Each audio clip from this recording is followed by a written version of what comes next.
पापा के खेतवा में उपजे हरदिया, भैया जे बैठे रखवार, भैया जे बैठे रखवार।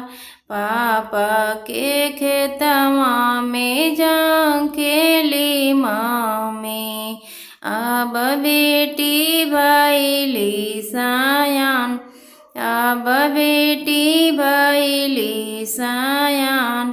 काचे काचे बसवा कटई है जनक जी, आन बन माड़ो छवै, आन बन माड़ो छवै। चौके पे बैठेली बेटी सिया सुंदरी, हरदी चढ़ेल सिर मार, हरदी चढ़ेल सिर मार।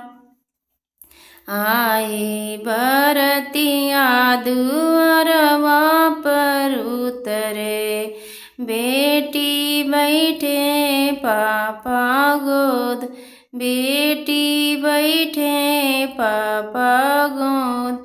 मम्मी के रोवले से भीगेलाया चरवा, पापा के रोवे फटे करेज, पापा के रोवे फटे करेज।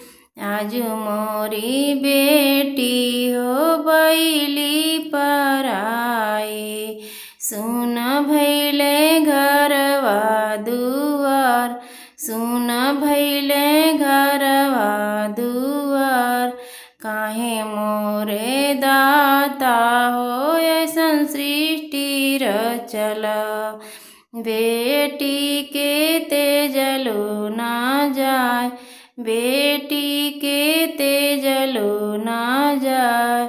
चाचा के खेतवा में उपजे हरदिया, भैया जे बैठे रखवार, भैया जे बैठे रखवार।